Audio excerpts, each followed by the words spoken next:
Minasan konnichiwa.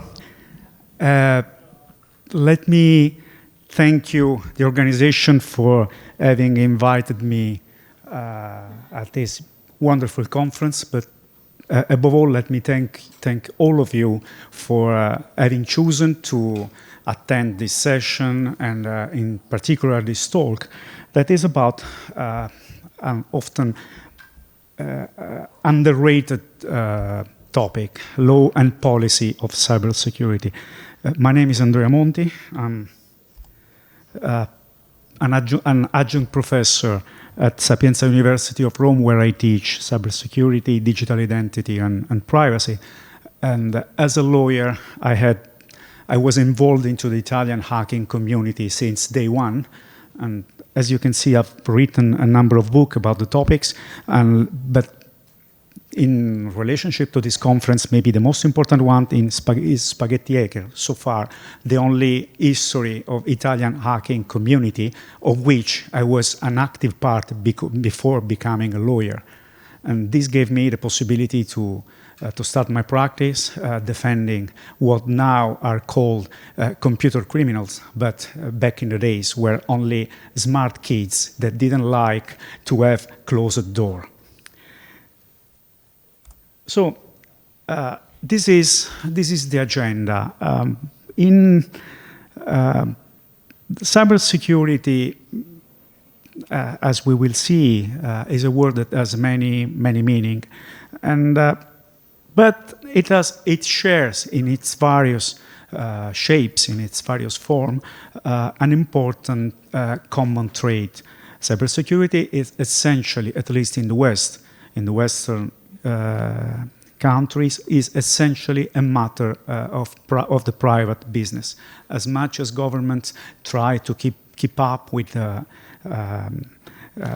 various threats and necessity, without the private sector, cybersecurity will be a true problem for protecting national security and defense. This is why it's important to enter into a semantic analysis of what actually cybersecurity means, because as we will see, the words has changed meaning over time. And after that, we will deep dive into the core idea of this talk, the thinning line between military, defense, intelligence, and law enforcement. This is going to be a major problem from a legal point of view, and in particular for the private industry, for the private business. This is apparent if we analyze the recently passed CCEL law. I won't enter into the details of this legislation, because the next speaker, Takashi Sensei, is more competent than me in explaining the complexity of this legislation. However, I will give you a general idea of how the law is designed. And finally, I will end the presentation with an analysis of the legal implication for the private sector, and in particular, I will talk about the implication of disguising hackback attacks, hostile attacks, as cybersecurity measures. Oops, I promised not needing to go back, but sorry. Okay. So, as I was saying, cybersecurity is increasingly outsourced to private firms. The reason it's clear is not only a matter of technical capability, but also a matter of plausible deniability. The private sector is a convenient gray area where deniable operation can be performed. At the same time, we can say that the status quo is acknowledging the existence of powerful non-state actors with advanced digital capabilities. I don't want to cite the the ransomware environment, the ransomware ecosystem, because it's a truism. It is what comes to mind every time we talk about this kind of subject. But it is undeniable that this kind of gang became a major problem until the dismantling of the Revil group and other similar miscreants.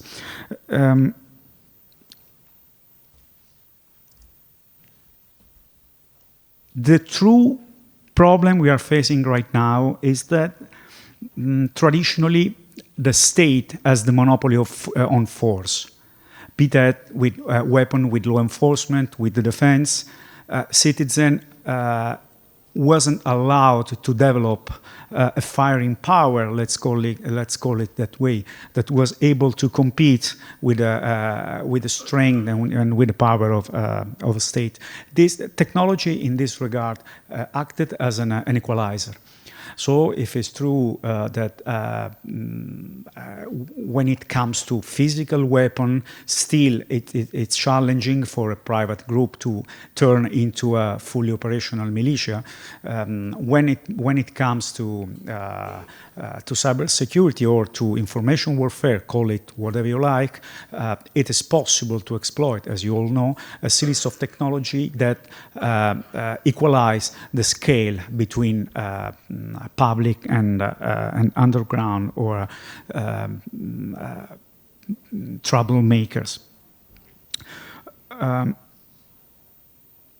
In this regard, public and private spheres blur, especially because we don't have kinetic attacks anymore. When you talk in the military about kinetic attacks, you think immediately to victim, to corpse, to a coffin that comes back to a country covered by the national flag. But when you talk about information warfare or hybrid warfare, there is nothing like that. It means that it's more easy to conceal the actual nature of some activity, disguising them, and now I am anticipating the core argument of my presentation, often disguising hostile attack as just technical measure. Where does it lead us? This situation leads us to a very peculiar situation. Security becomes an act of bargaining between the private sector and the public sector. I will refer during my presentation in many instances to the Revil case, not because it was the topic of my last presentation in Code Blue a couple of years ago, but because so far is the only publicly documented investigation, so we can access some official document that allows us, from the legal standpoint, to make very precise and very verifiable statement.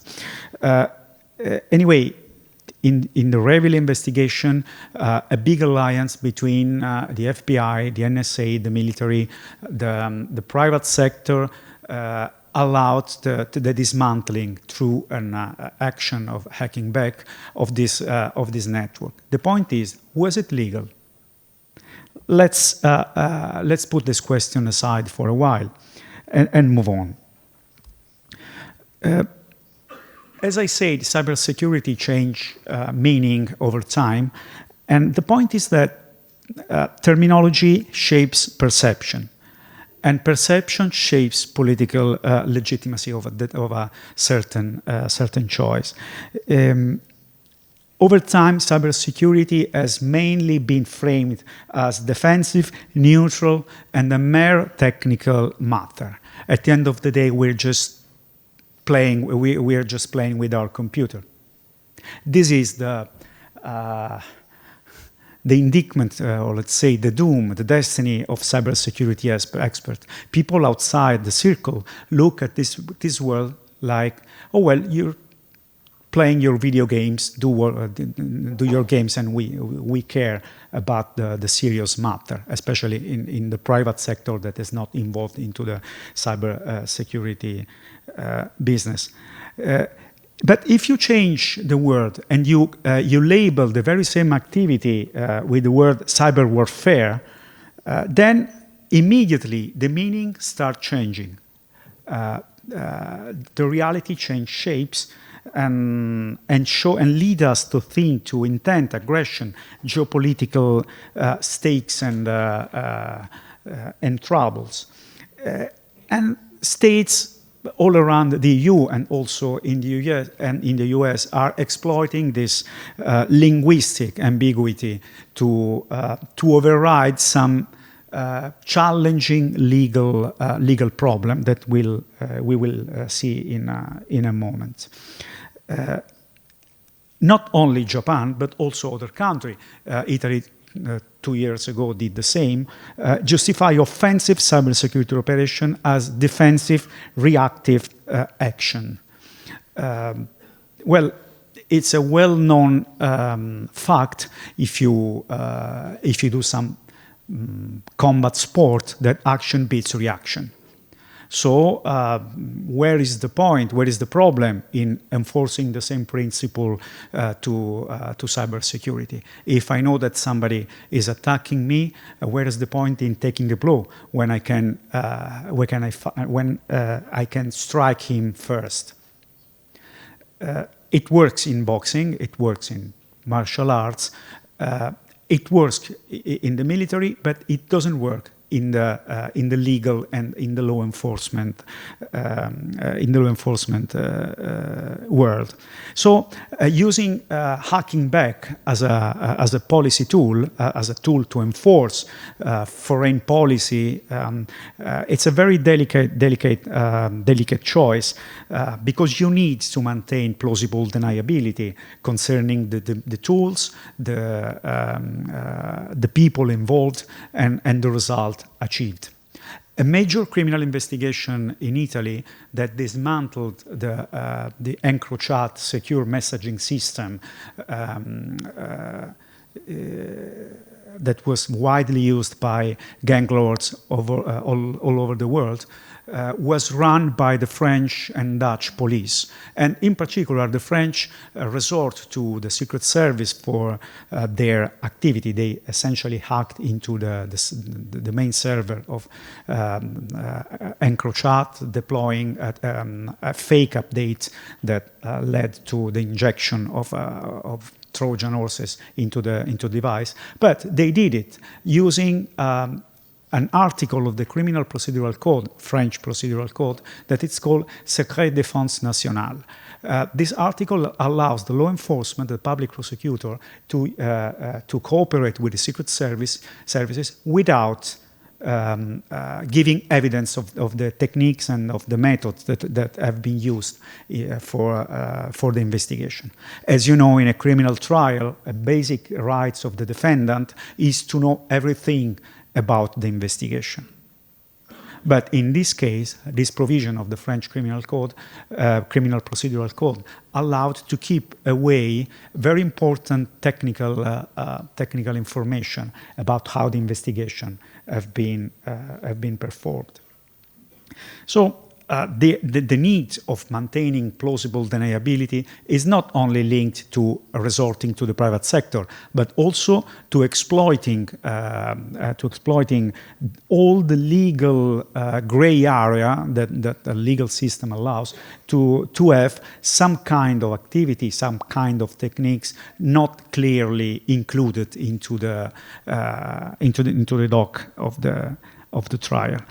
To give you an experience from the past, in 1994, when I was beginning my career as a litigator in the computer crime fields, in Italy there was a major crackdown on copyrighted software, and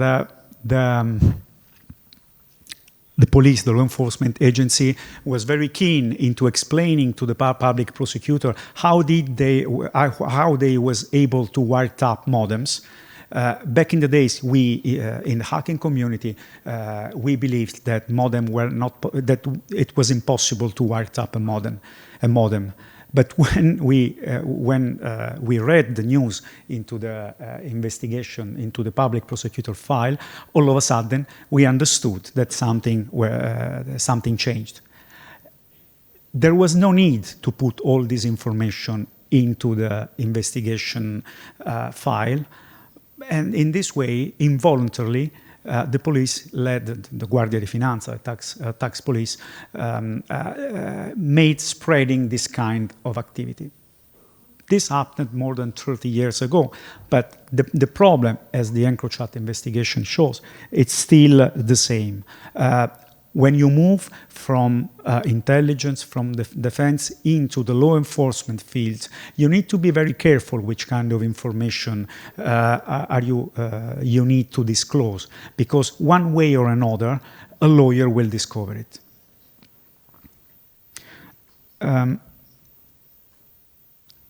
Which are the other problems of using hacking back as a policy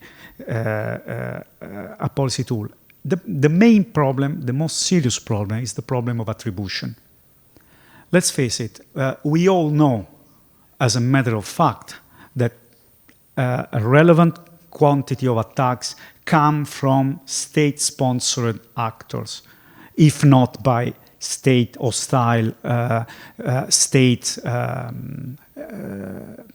platoon or squads. But we can't actually say it for real, because in this case, it will be the same than saying we have been attacked.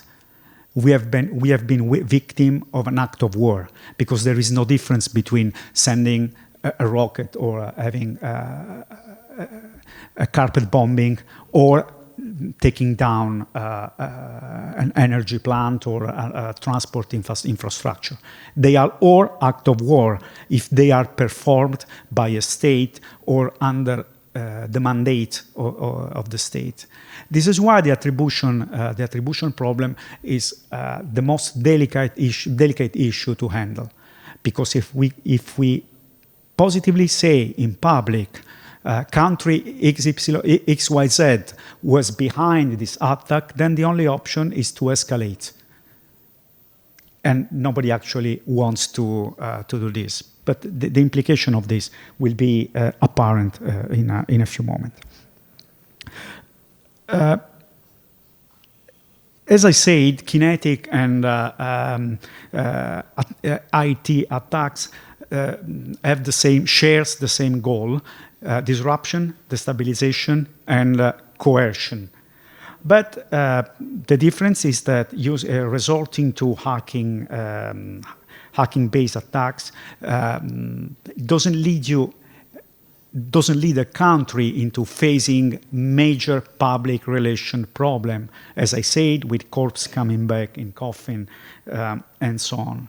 And so it enables the possibility to interfere into the life and the errands of another country by being below the threshold of a formal act of war. Once again, I'm talking from a strictly legal standpoint. You may say, where's the point in talking about law when it comes to war, when it comes to conflict? Nobody cares about provision and decrees and so on. But as you see and as you know by studying history, there is a moment when law can fight back. There is a moment when you need to use the law as a way to settle the score. So it is important to have in mind which are the implications of some policy choices. Let me skip some slide because 20 minutes have already passed. Anyway. What's the pragmatic function of information warfare? I prefer call it like that. They are tools of influence, pressure, and deterrence. They work as a tool for intelligence gathering, and are a cost-effective way to hand to conventional, a cost-effective alternative to conventional military intervention.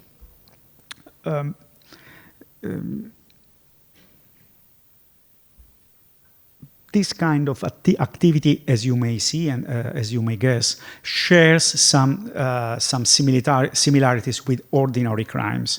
So the point is that where do we draw the line between an attack that is state-sponsored and an attack that is just coming from a normal and ordinary gang lord?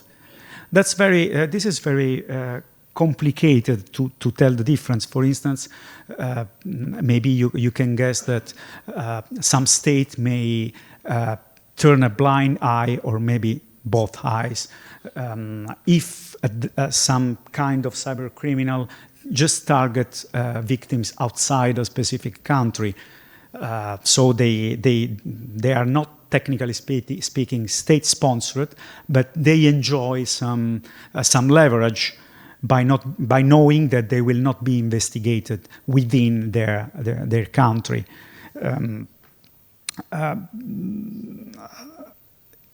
This creates the problem of active measure. Once again, I will not go into the details of the Japanese law because, as I said, Takashi Sensei will be absolutely more qualified than I do to talk about this topic. The point is that, like in other jurisdictions, Italy included, this law allows to run active cyber active measure, cyber security measure, even in case something starts from abroad. And so this provision gives a legal framework, a legal justification for something that, in theory, should be considered, as I said, an hostile act against a sovereign country. Because once again, if you don't have a clear attribution, even though you are attacked by, say, China or Russia or whatever country of choice, you can't necessarily say that these criminals are state-sponsored. But if the attack has just come from criminal, then it's a matter of law enforcement. There is no need to involve the intelligence community or the defense community. If the attack is attributed to a state operation, then the law enforcement is out of the game and the defense steps in. What is not possible in theory, from a legal standpoint, is to have all the hands on the deck. It's not possible to have the military that works with law enforcement in reacting against something that comes from abroad, because you have the mutual legal assistance treaty that regulates this kind of activity. If you need to run a part of an investigation in another country, you use the official channel and you let the local law enforcement to perform the activity you need. You cannot send a law enforcement officer to perform directly the investigation, the arrest, the searches and seizures, and so on. But this is what happens when we move to cybersecurity. Because, quoting the bard, a rose by other name smells sweet. You can call cybersecurity measure, you can call it active defense measure, you can call it whatever you like. Fact is that in reality, when you attack somebody outside the border of a country, in another country, you're infringing the sovereignty of another country, and to do so, you need to be authorized by the receiving country. It means that you need a treaty, some international agreement that allows you to do this. While Italy, Japan, and other countries at least try to give this strategy a legal dressing by enforcing this kind of semantic interpretation of the word cybersecurity, the very first example of hacking back as an investigative and in the same time national security tool were not actually covered by a legal framework. I refer once again to the Revil case. When the FBI chose to hack back, well, there was some discussion in the legal community whether that was legal or not. But the point is that the law wasn't clear about this kind of activity, the legality or the feasibility of this kind of activity. Yes, the investigation escalated at national security level, and that allowed to ask for the intervention of the military. But still, the idea of hacking back into servers that are located in another jurisdiction still has the main problem. You are infringing the sovereignty of another country. Now, let me skip this.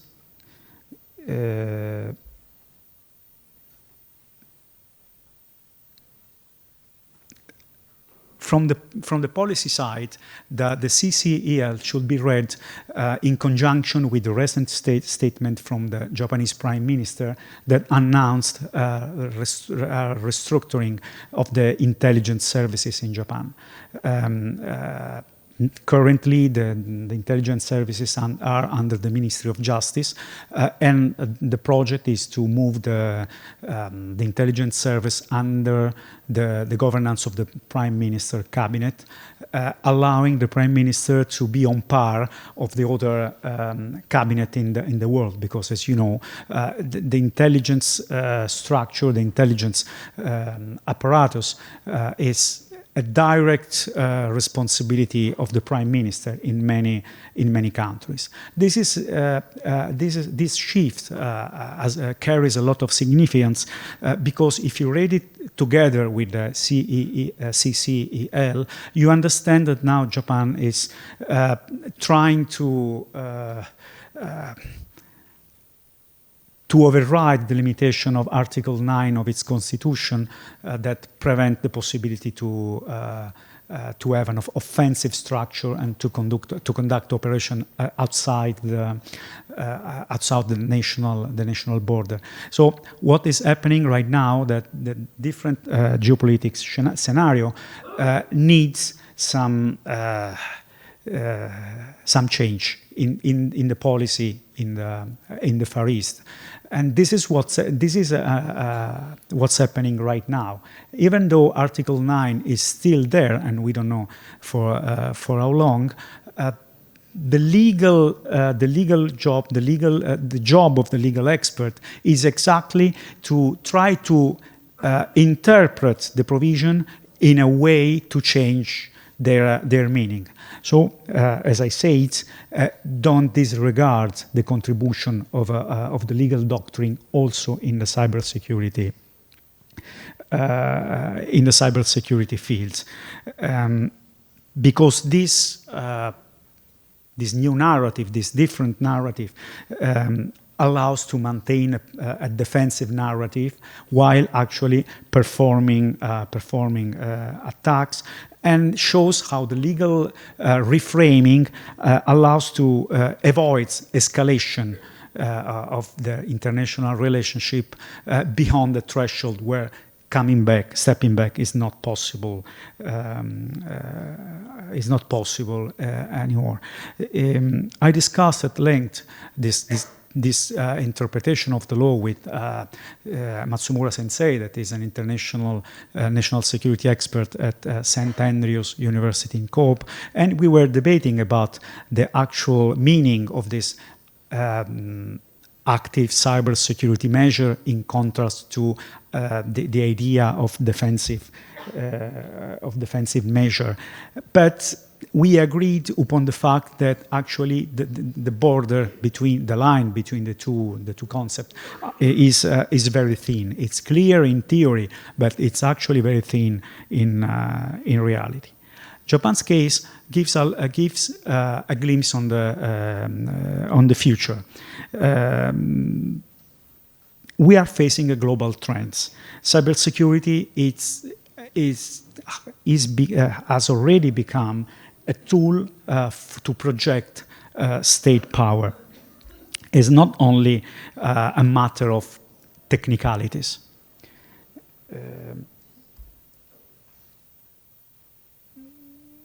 What does it mean for the private sector?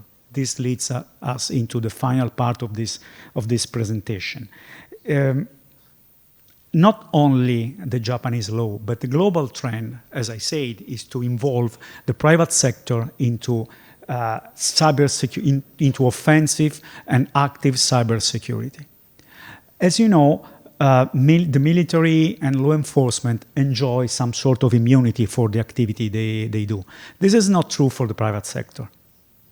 It means that in case of an active, let's stay stuck to the standard definition. Let's say that we are doing some defensive, active, preemptive cybersecurity measure, and we are not attacking another country. But the point is that this is a crime under many jurisdictions. So in the private sector, if you cooperate without having been given any legal immunity, you might be subject of a request of being extradited in another country because of your contribution. So this is a message for the marketing guys. Be very, very shy and quiet in saying, we cooperated in dismantling this cybersecurity criminal network, because that might give some bad idea to hostile countries, claiming that some actor from the private sector has been involved into crime targeting local infrastructure.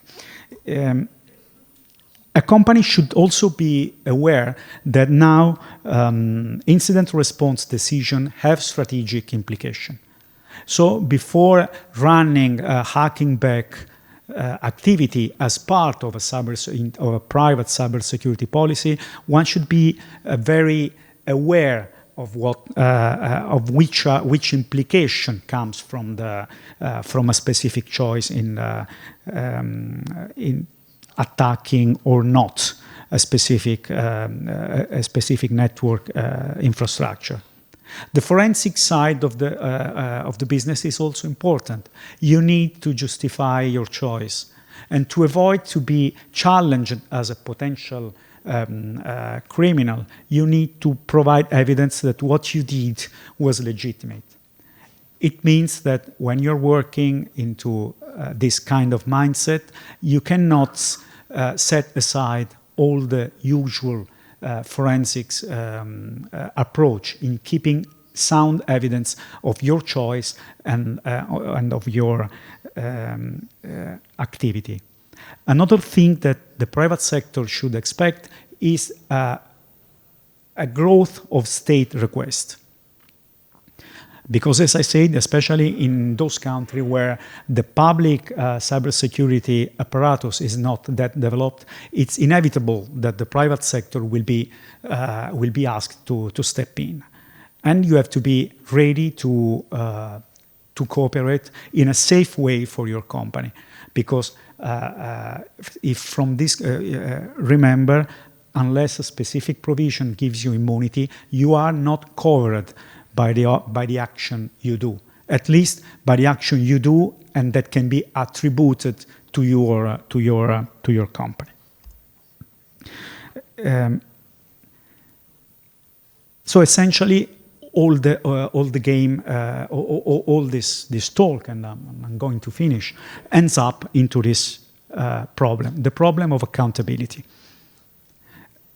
As a part of the private sector, you have to choose how much do you want to be accountable for your cooperation in enforcing active cybersecurity measure, or call it whatever you like. Risks and mitigation. We already talked about risk. Now let's talk about mitigation. Contractual drafting is essential, because by carefully designing your contractual obligation, you may try to shift the burden of liability for what you're doing. It's not an easy task. This is why you need a lawyer. So once again, don't put us into the locker room and ask to come just when the fan starts spinning and sharing some organic material. Another problem, keep the outsourcing at the bare minimum. The longer the supply chain, the more is the possibility of leaks and of the consequence of the circulation of information concerning activities that should remain, if not secret, at least confidential. In this regard, consider that small companies and solo professionals may actually be the weak link in the chain, because they don't enjoy a legal department that can stand for them, and they may be more prone to pressure from the outside. Also, it's important to review the relationship with vendor and, in general, cybersecurity partner, because, once again, maybe to be the wheel of explaining how bright is this company, how effective is this brand new AI-powered tool, may lead to the disclosure of unwanted information, maybe classified. So let's start with revising the internal policies, not only in the legal department, but also in the internal technical policy. Involve a legal review from the beginning, each and every time the government asks for intervention, and also when the Chief Information Security Officer order a retaliation, or call it whatever you want, be sure to have a sound legal advice whether this is possible or not. I know what you're thinking. If I have to resort to the lawyer of my company, I will die in between, because he will be late. It will take forever, and he will fill me with whereas and therefore and so on. You need a different kind of lawyer, somebody that knows the business, somebody that is able to work at the same speed of cybersecurity incidents. This is another field that needs to be farmed.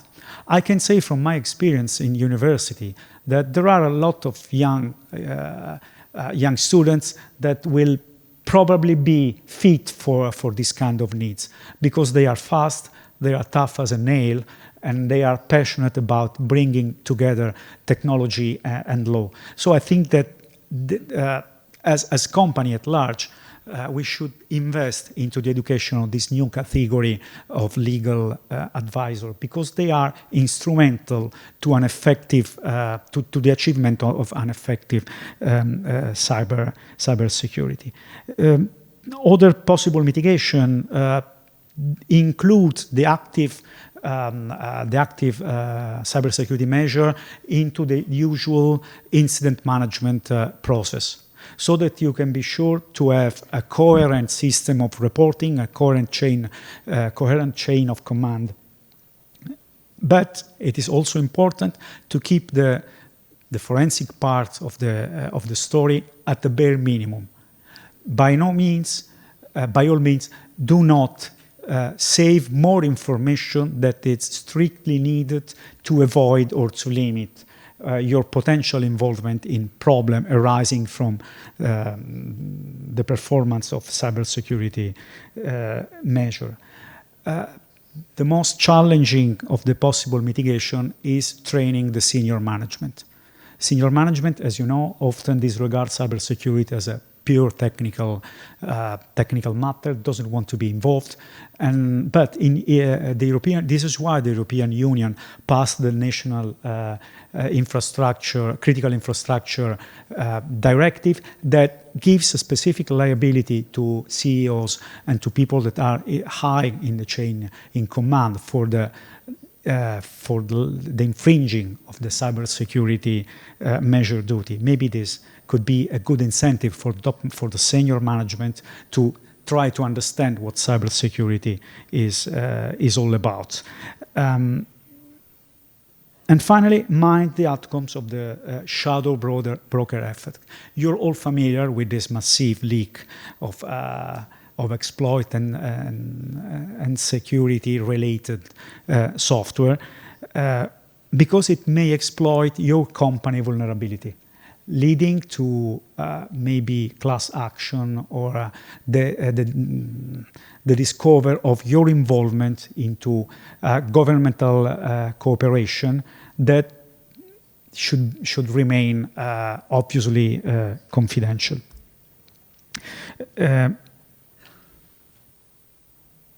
Well, I think that we can conclude, so to leave some room for a question and answer session.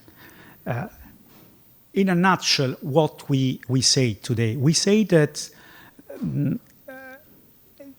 changing the meaning of cybersecurity, active measure or offensive cybersecurity, doesn't change its nature.